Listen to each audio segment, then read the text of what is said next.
All right, got my smoothie, got my headphones. We're in business. Now, I'm not going to say that it's been a while since I did Radiohead, but you could make the argument.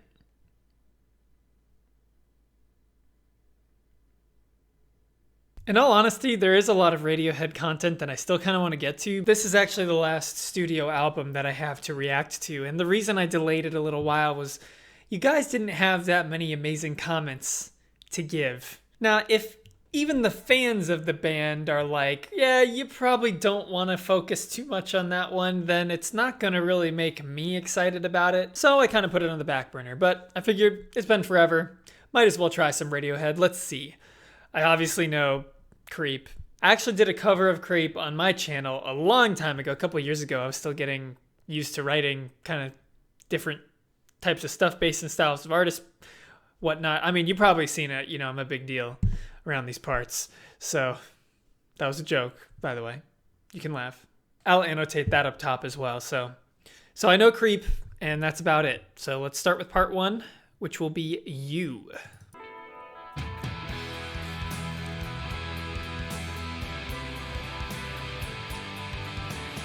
Okay, well that's interesting.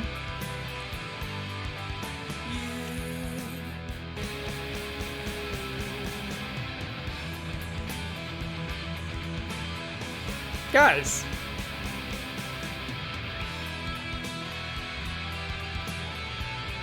I'm not sure if we're just starting off with something strong like arbitrarily, or if this is a hint on what's to come, but if you guys are hating on this, I don't really understand why. I really love this skipped beat there. Chord progression is great. It's got energy. I like it.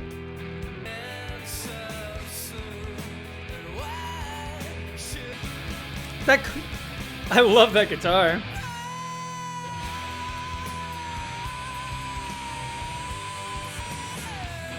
A youthful Tom York scream. I appreciate it.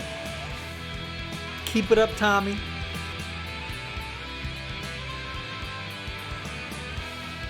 I could see why people wouldn't see this album reaching an icon status if it's going to keep along this line, which it does with Creep as well.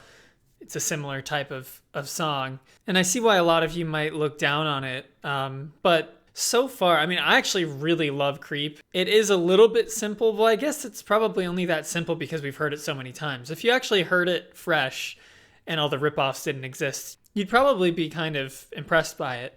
And I think that's where I am. I actually really enjoy it. And I really like You. It actually packs a lot more energy than a lot of the Radiohead stuff that I've heard. I feel like The Bends is probably a refined version of this style in a lot of ways, but if there's a band you're really passionate about, like I am for Muse, and I am about Radiohead as well, I actually really enjoy a lot of their stuff. Going back and seeing some of their raw stuff from the early days, or maybe even their B-sides, can be like almost like a transcendent experience. It's something special when you hear, it's kind of like a physical manifestation of the journey, and it just shows how far they've come. But they didn't start with nothing, because this is actually really impressive still. We'll see how the rest of the album goes, but I mean, I'm hearing a lot of really creative ideas, like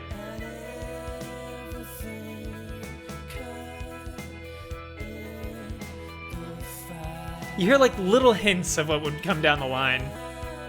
Awesome harmonies.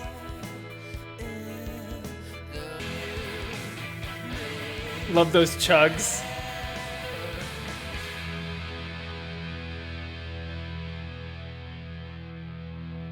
I thought that was a fantastic opening track. And so far, your guys' comments are totally unwarranted. Now, obviously, I've heard Creep about 5,000 times, but I'm going to play a little bit of it again here because I just like it that much and also get me in the mood. When you were before,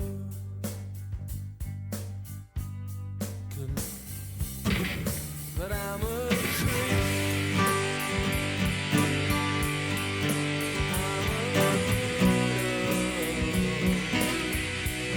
I actually saw an extremely ironic comment the other day.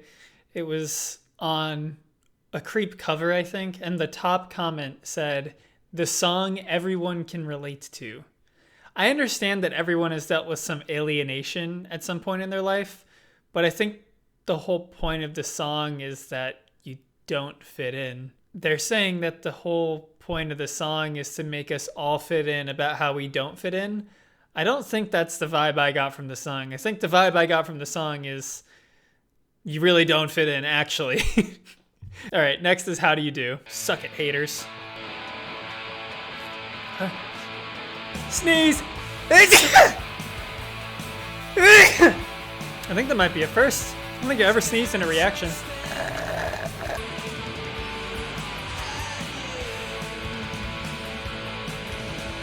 Not sure how I feel about this.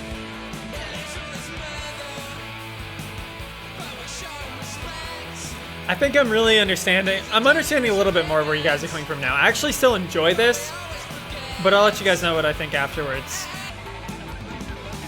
Those drums are just going crazy. Damn. I don't know what's going on in this. What is happening? Oh, that's fun. The song actually is legitimately 2 minutes and then a 12-second outro. What I got from that is kind of like a feel-good 90s rock song. And I think the reason that people kind of push back on Pablo Honey so much is because that is kind of like the antithesis of the identity of Radiohead in the future, where they didn't kind of embody the style of an era, especially of the current era. And they didn't really have any feel-good music. There's not really a lot of songs from Radiohead that...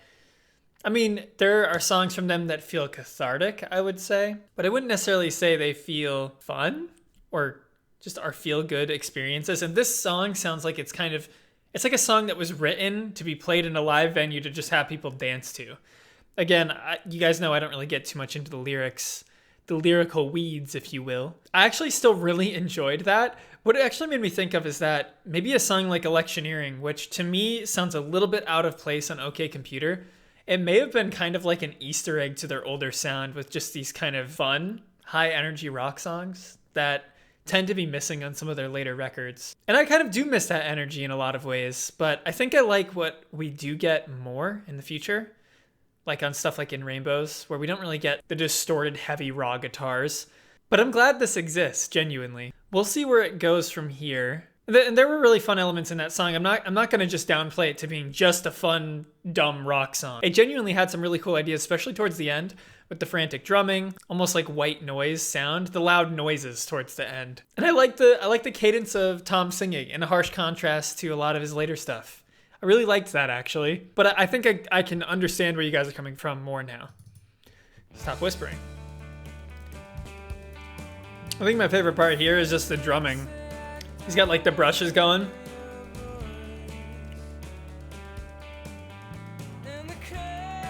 Oh.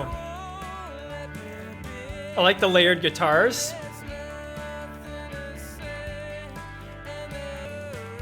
Good bass line too. I do wonder with Pablo Honey like how the re-listenability is, because it feels like it would suffer a little bit compared to the other albums.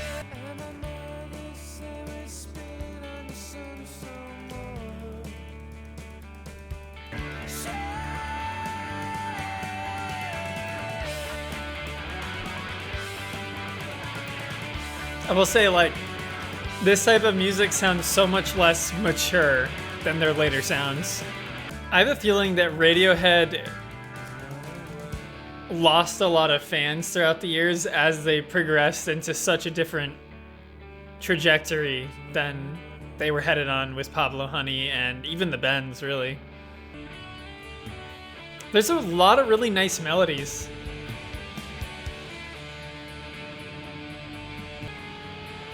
That was a fun note. This just feels so locked in the 90s time frame, though, where a lot of their other stuff just feels like it's transcendent of time. It could find its place in any decade.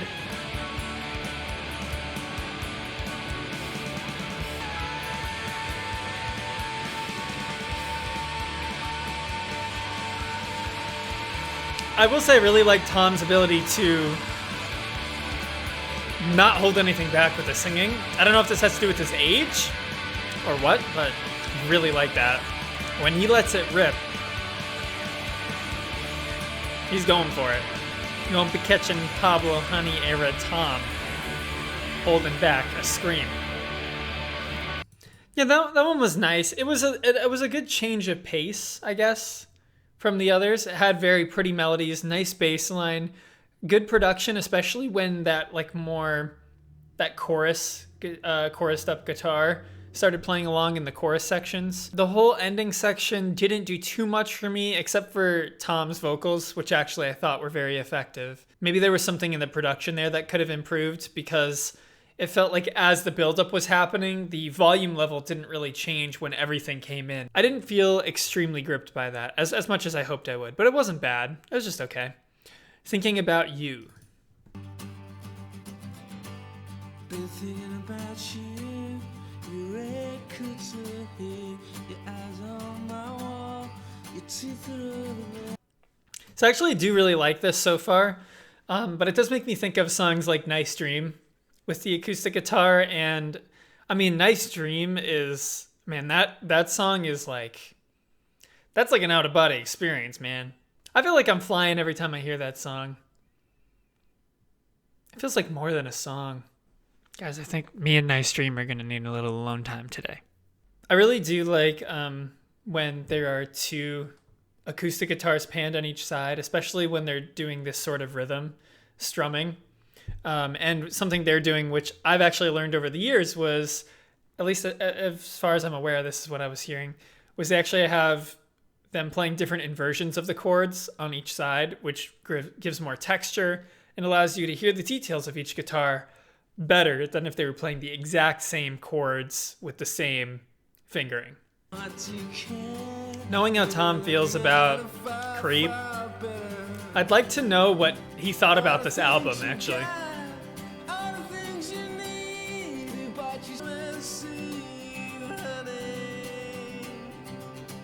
Okay, I actually like that. I'm not sure what's in the background there. If it's strings or... It sounds nice. I feel like you just have to take this... That sounds nice. Oh, I like that a lot. Oh, and there's the drums slowly coming in. Oh, this is good. I kind of wish it all came in there, but that was really nice. I love that build-up. I feel like you need to take this outside of the framework of being a Radiohead album and just think of it as a fun 90s album. And while I did praise the raw energy present in some of these and some of the more raw aspects of the production and singing, I do think his voice on some of these songs, including this one, sound, at least in the places where the instruments are not at full force, maybe some of the quieter moments, it doesn't sound as refined in a negative way, I guess. Where, I guess in Creep, where he kind of sang in that lower volume in the verses, where he's kind of almost speak singing, that sounded really nice, I thought. But I thought on this song, at a couple points, his voice sounded a little bit less refined than it did later on, which is understandable, of course. I mean, they're a new band, but and for a first outing, this is extremely impressive. And I still actually really like all these songs. So anyone who hates this album, I feel like you're being a little bit pretentious. You guys know I love a good fuzz.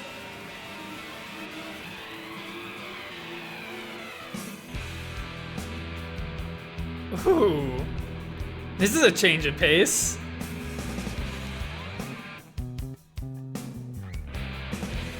Okay, I love that. I was gonna say, I've been missing some of the... It's been a while since we got like a minor chord. That is a great bass line.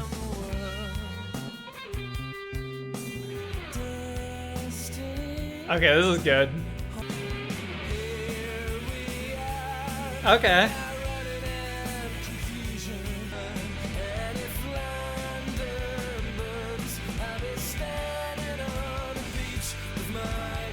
Man, I went full 90s there. I was actually really into the verses, but I don't This chorus is still fun, but I don't really... kind of wish it wasn't attached to this song.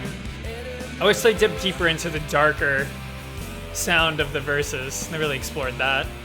Like, that just sounds amazing. Come on.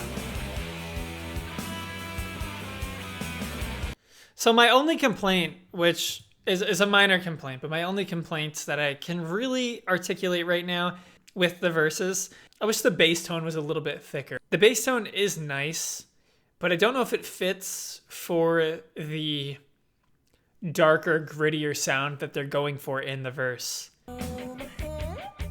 Love the muted strumming. Good luck with that. This chorus is actually a lot of fun. It was such a jarring contrast to what I was hoping for, but it still is fun. Well, that is the first half of Pablo Honey. I hope you guys enjoyed the video, and stick around for part 2. Hopefully it'll be out in the next week or 2. Yeah, maybe you guys just need to lighten up. I mean, I had a good time with this so far. Thanks for watching. Subscribe, like, comment. Let me know your guys' favorite tracks off the first half. Let's get some discussion going. And I'll see you guys later. Bye.